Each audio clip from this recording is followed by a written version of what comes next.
We have a question off to your left on the far side down there. Hello, hello. Hello. Nice hat. Thank you.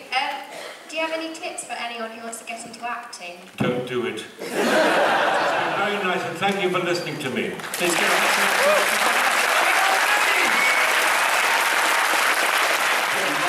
must be serious. He gets your boy mask down, straighten and everything. So on the count of the Flibbles coming out as well. On the count of 3, 1, 2, 3, go crazy! Did we get it? Great! And then you can go on Facebook and tag yourself during the next G. Our Game of Thrones panel, are you ready?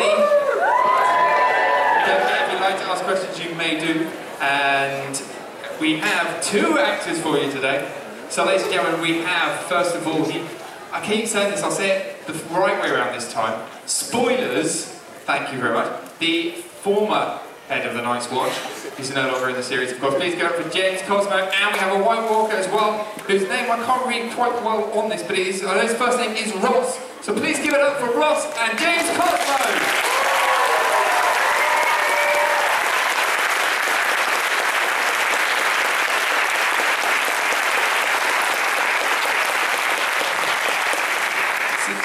There's a man that is dressed properly for this heat. See what I mean? I'm born in Manchester now. Good afternoon, everyone. Hi.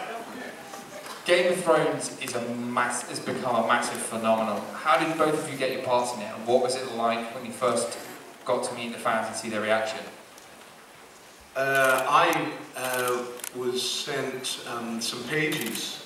They keep everything, even when they started, they kept everything under wraps quite a great deal for the actors. So I just received about 4 pages of dialogue that Lord Mormont's speech that he makes, and I read it. And usually you, if you're doing it the next day, you know, you don't particularly have to learn the whole thing or whatever. You can have the pages there when you're reading, you know, when you're doing a tape for them. But in this case, I read the script and really liked the character, because you could see the character coming through when he was talking about to the new recruits what the Night's Watch meant. And so I did learn it completely. I stayed up late and learnt it, and went in and taped it the next day. And I was told that the next part of the process would be going in front of various producers and things with 2 or 3 other guys.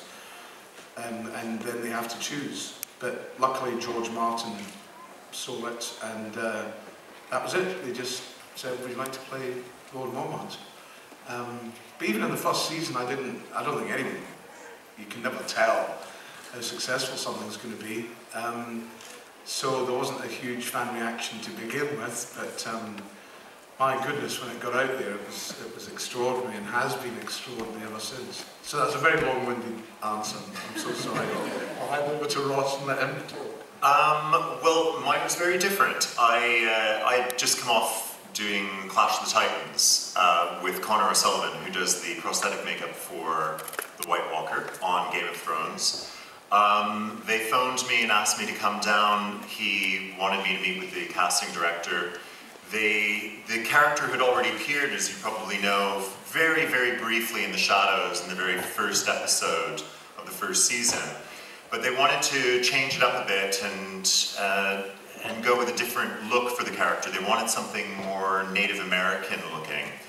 And they kind of were open with how the character looked. And because I'd worked with Connor on Clash of the Titans, he said, listen, bring Ross down, we'll just give him an idea of something and he can kind of improvise. So I literally looked at images that they had of the character, and I came up with various movements in the process. When I actually showed up for my audition with Nina Gold, I said, I'm here for King of Thrones. And, and she said, actually it's called Game of Thrones. And I went, oh, is it a game then? Because I thought it was one of these games.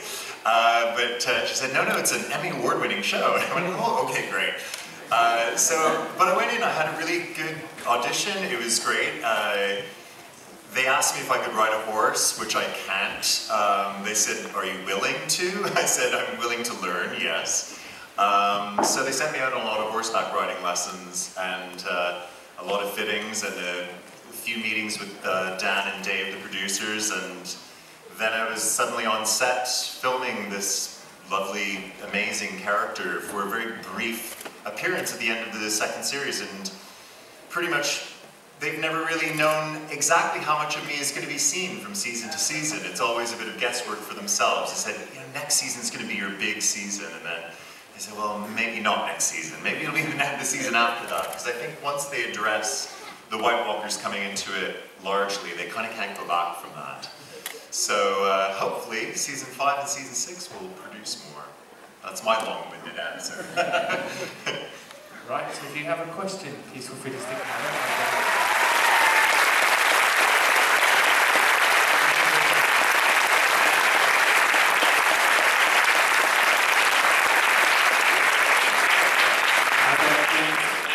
We have that. It is huge and very heavy, so I will give that to somebody probably towards the end of the day, otherwise they'll be walking around the clock going, because it weighs a ton. I had to carry 2 of these over here earlier, and I ended up nearly breaking my back. It was hilarious. But this is an exclusive World's End dartboard. So, we'll be giving that to... Please go get it before it runs out, otherwise it's not their fault. I did warn you. Right, so who would like this? They also have... Yeah, I think Captain America's going to get some. Yes. Mini Captain America. There we go. There we go. Okay, I definitely think this is so cute, look. They've got... Am I right in thinking this is a young Arrow cosplay group? It is so... Stand up, please, the three of you. I saw them coming in earlier, really cool. They've got Mum and Dad and the little baby, little girl. The little girl is... Little girl's like, no. I've had to wear this all day. I ain't standing up in front of 1,000 people. Look.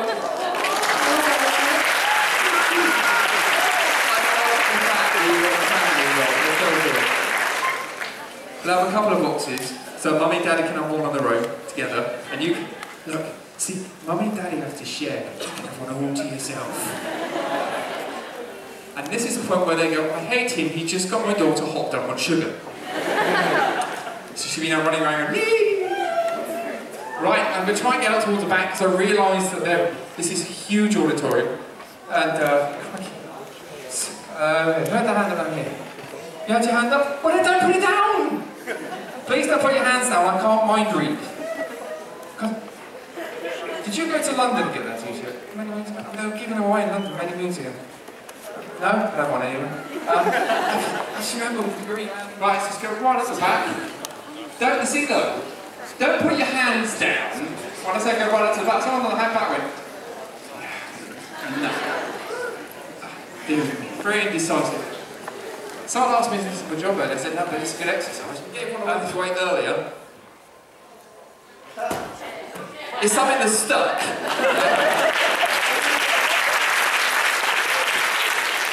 Very stuck. But anyway, I have to check my word for it. It's a wicker picnic hamper. It's from the Universal movie About Time. It really is stuck in the box, as you can tell.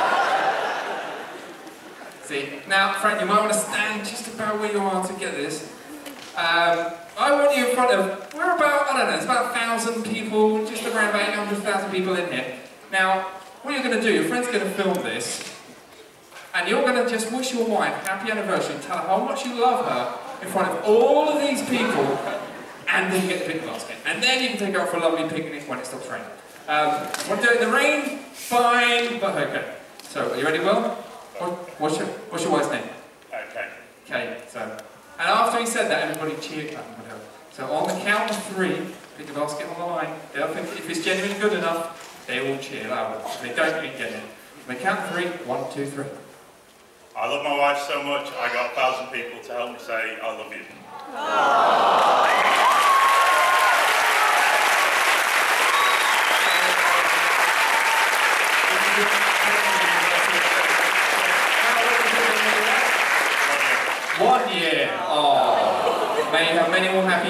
to yourself, okay?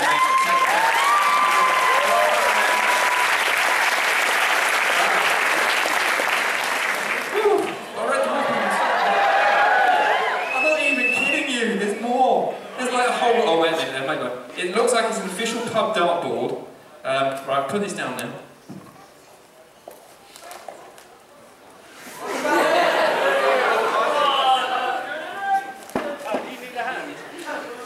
I love the fact that what are you doing?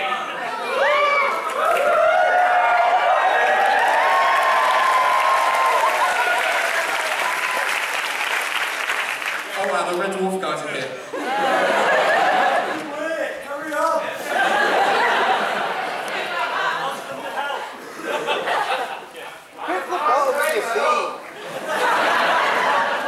I have the power.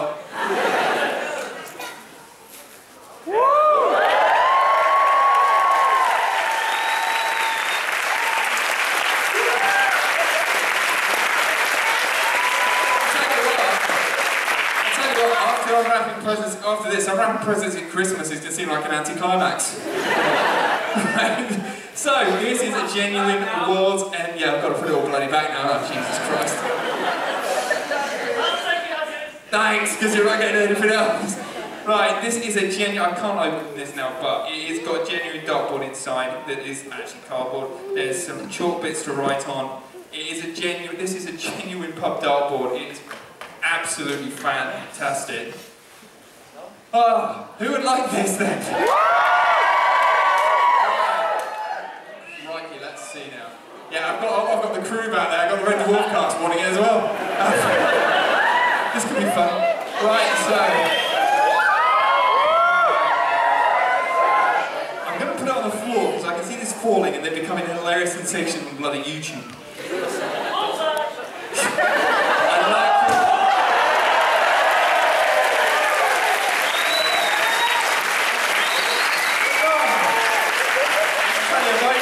Weekend's complete. Falling dartboards, coffee scenes with Vic Mignogna. I don't know what else could go wrong.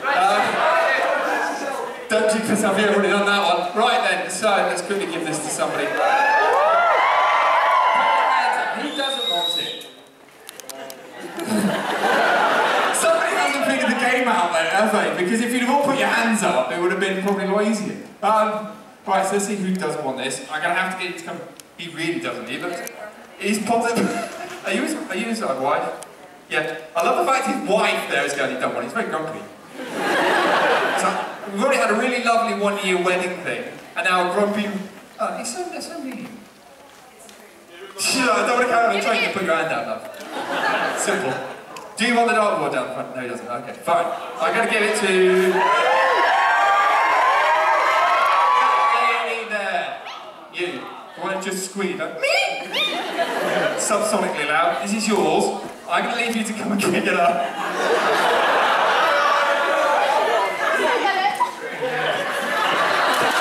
I love the fact she sends her partner up instead. That's genius. Right, there we go. You're going to carry it anyways. What's your name? What's your partner's name? He forgot his partner! Oh, this is cracking, isn't it? Oh dear. Right. Stop, sorry. Right, hello Victoria. You won the dartboard. He's one to kick in the head in a minute if he forgets it. I love the fact that some of the fans go, ha. There's your dartboard. The box will leave the Victoria. He's like, oh god, I wasn't kidding. There's a box.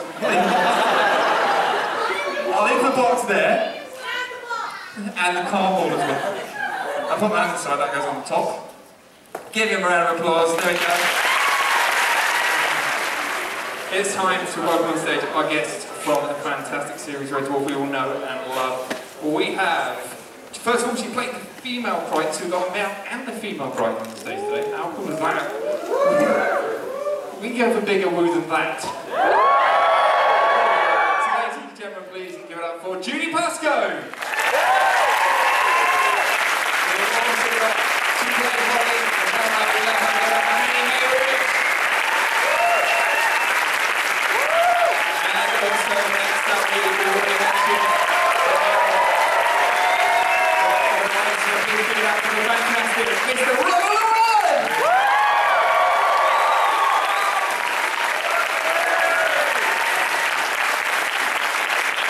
He's been with us, but we know and love him for Rimmer. Please give it up for the fantastic Mr. Chris Barrie!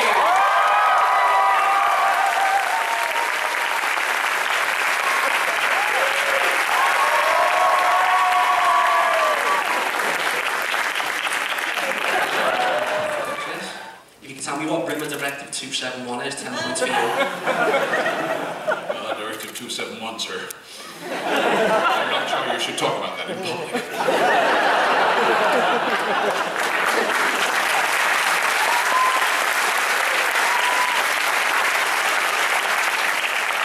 That's an absolute cop-out. Tell the man what it is. By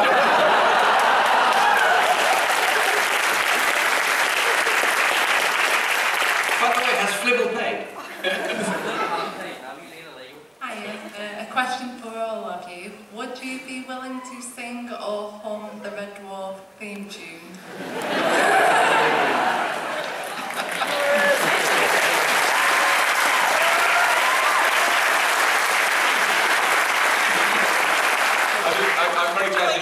I'm very glad you gave us the hum option. Do you know all the words? It's cold outside, there's no kind of atmosphere, I'm all alone, more or less. Well, I'm just trying to remember the words. Before I sing it, I have to know the words. Come on, hang on. If we start after this, 1, 2, 3. You know the words, Judy?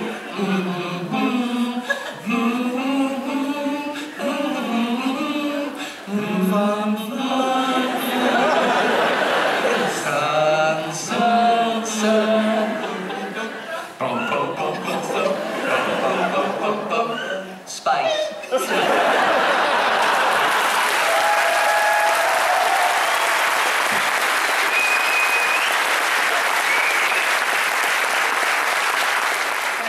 Robert, are you still in contact with your other heads? I just saw a picture of Spare Heads 1, 2 and 3. And they do occasionally get in touch. What are you doing, you half humanoid with all your nasty habits? No, I'd love to do. I did love Spare Heads 1, 2 and 3, particularly Spare Head 3 with Galloping Droid Rot. Fantastic. I mean, that came actually, I think that was one, I don't know where, I can't now remember exactly what it was, but there was occasions, you know, you'd sit in front of, because you were in front of the mirror for hours getting the makeup done, and I found if I sort of went like that, You know, Cran just became like, you know, he was from Manchester. And he lived in a canal for 50 years and no one cared. I don't know where it came from, but it made Doug laugh, and I think they worked it into the thing. I don't quite remember how. I would like to play an entire episode as Rimmer, but in the voice of Kenneth Williams.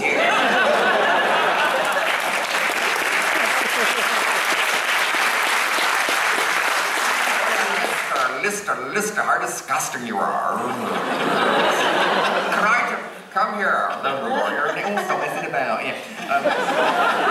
So yeah, that'll be my. Well, ladies and gentlemen, that is all the time we have for our Red Door panel. Please give a massive round of applause.